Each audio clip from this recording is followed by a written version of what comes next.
তো hey guys, welcome back to my YouTube channel. তোমরা কেমন আছো? আশা করছি তোমরা সকলে খুব ভালো আছো। আমিও কিন্তু বেশ ভালো আছি। তো তোমাদেরকে জানিয়ে দিই, গুড মর্নিং। সকালবেলা দেখো আজকে চা খাওয়া থেকে কিন্তু ভিডিওটাকে শুরু করে দিলাম। আর সকালবেলা কাজকর্ম করে স্নান পুজো করে উঠে গেছি, আর এখন মাত্র বসে গেলাম চায়ের কাপটা নিয়ে। তো চায়ের কাপটা নিয়ে ভাবলাম আজকে চা খাওয়া থেকে ভিডিওটাকে শুরু করে দিই। তো এখানটায় দেখো প্রথমে চাটা খেয়ে নিয়ে তারপরে কিন্তু চলে এলাম রান্নাঘরে এসে আমি কিন্তু মোটামুটি ভাত বসিয়ে দিয়েছি। ভাত কিন্তু ফুটছে, ভাত ফুটেও গেছে, ফুটছে। আর এখানে নিচে বসলাম সবজি কাটতে। সবজি বলতে কোনো রকম সবজি কাটছি না, আমি কাটছি পেঁয়াজ। কেননা আজকে এনেছিল একটু চিকেন, তো চিকেনটা রান্না করব, সেই জন্য প্রথমে এখানে দেখো পেঁয়াজ আর রসুনগুলো কাটতে বসে পড়েছি। আর যদিও ঠান্ডার সকাল, তো যাই হোক সকাল হলেও কিন্তু আজকে সারাদিন খুব ভালো পরিমাণে রোদ বেরিয়েছিল, সেই জন্য কিন্তু সকালবেলাটা একটু ঠান্ডা লাগছিল, কিন্তু দুপুরবেলায় অতটা ঠান্ডা লাগেনি, যেহেতু রোদের তাপটা আজকে খুবই ভালো ছিল। তো দেখো এখানে প্রথমে আমি পেঁয়াজটা কেটে নিচ্ছি, কেটে নিয়ে কিন্তু তারপরে চিকেনটাকেও কিন্তু আমি ধুয়ে নিয়েছি। তারপরে দেখো পেঁয়াজ টেয়াজ কেটে উঠে এখানটায় আমি ভাতটা বললাম যে বসিয়েছিলাম, তো ভাতটাকে আমি এখানে প্রথমে উপর করে দিলাম। এবারে ভাতের মাঠটা নিজে থেকেই কিন্তু দেখো পড়তে থাকবে। তারপরে উঠে গেলাম কিন্তু আমি রান্নাতে বলতে দেখো এখানে চিকেন রান্না কিন্তু আমি বসিয়ে দিয়েছি, আর এখানটায় চিকেনটাকে কিন্তু আমি কষাচ্ছিলাম। যদিও খুব বেশি আনেনি। আর পাশে দেখতে পাচ্ছ নিচের দিকে বেগুন কেটে রেখেছি থালের মধ্যে, তারপরে বেগুনটাকে পরে ভাজা করব। তারপরে বিনস আর আলু আছে, সেগুলোকেও কিন্তু পরে ভাজা করে নেব। তো এখানটায় দেখো চিকেনটাকে আমি রান্না করছি। আর চিকেনটা কেমন হয়েছে তোমরা কিন্তু অবশ্যই বলো। আর দেখো এখানে দুটো আলু আমি দিয়েছি, বেশি আলু দিইনি, দুটো আলু দিয়েছি বড় বড় করে। আর আলুটাকে ভেজে নিয়েছিলাম, কেননা নতুন আলু তো।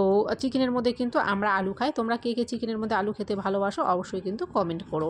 তারপরে দেখো রান্না বান্না হয়ে যাওয়ার পরে গ্যাসের যে উনানগুলো ছিল, থালা বাসন আর কি বালতি টালতি যা ছিল সব কিছু কিন্তু কলপারে বের করে থুয়ে আসলাম। থুয়ে এসে কিন্তু সোজা আগে গ্যাসটাকে এখানে মুছে নিচ্ছি। রান্নার পরে দেখবে তেল মশলা ছিটে গ্যাসটা অপরিচ্ছন্ন হয়ে থাকলে কিন্তু সেই গ্যাসের মধ্যে আর কোনো কিছুই করতে ইচ্ছা করে না। গ্যাসটাকে আগে ভাগে মুছে নিলে কিন্তু দেখবে পরিষ্কার দেখতেও ভালো লাগে, বা গ্যাসের মধ্যে নতুন করে কিছু তৈরি করতে গেলেও কিন্তু দেখবে বেশ ভালো লাগে। মানে তেল মশলা ছিঁড়ে থাকলে কিন্তু তখন আর ভালো লাগে না। এইদিকে গ্যাস মুছে কিন্তু দেখো কলপারে চলে এলাম। আর কতগুলো বাসন এখানে আছে, তো এখন আমি বাসনটা মেজে নেব। তো যাই হোক আজকে বাসন মাজাটা আমি কিন্তু তোমাদের সাথে শেয়ার করতে যাচ্ছি না। তো বাসন টাসন মেজে আমি অনেকক্ষণ উপর করে দিয়েছি। আর দেখো এখানে বারান্দার মধ্যে কতটা পরিমাণে রোদ এসেছে। বললাম না আজকে দুপুরবেলা খুব ভালো রোদ বেরিয়েছিল। তো যাই হোক এখানে বসে আছি, যদিও আজকে মনটা আর শরীরটা কোনোটাই একটু ভালো না, মানে শরীরটা একটু খারাপ করেছিল আজকে। তো যাই হোক নিয়মিত কাজ কিন্তু করতে হয়, শরীর খারাপ হলেও কিন্তু বসে থাকার উপায় নেই, মানে নিজের কাজ নিজেকে করতেই হয়। আর মনটাও আজকে যাই হোক খুব একটা ভালো ছিল না। তো এখানটায় সেই জন্য দেখো রোদের মধ্যে বসেছিলাম, রোদের মধ্যে বসে থেকে রোদটাকে গায়ে লাগাতে কিন্তু খুবই ভালো লাগছিল। আর পাশে দেখো এখানে বাসনগুলো মেজে যেগুলো উপর করে দিয়েছিলাম, বাসন মেজে কিন্তু আমি সবসময় এরকম বারান্দায় রোদের মধ্যে উপর করে দিই, তাহলে জলগুলো শুকিয়ে যায় আর বাসনের গায়ে কিন্তু কোনো রকমের জলের দাগ হয় না।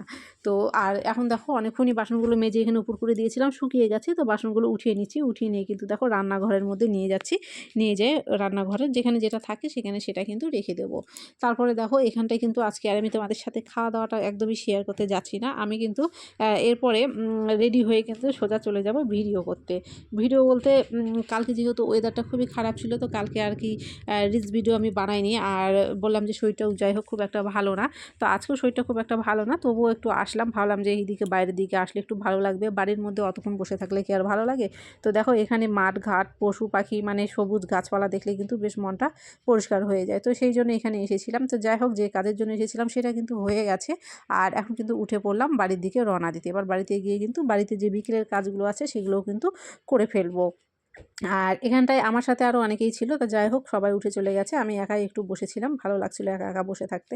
আর ওইদিকে দেখো ওরা কিন্তু আছে। তো যাই হোক ভিডিওটাকে আজকে এখানে শেষ করছি। কেমন হয়েছে ছোট্ট করা এই ভিডিওটা অবশ্যই কিন্তু কমেন্ট করে জানিও।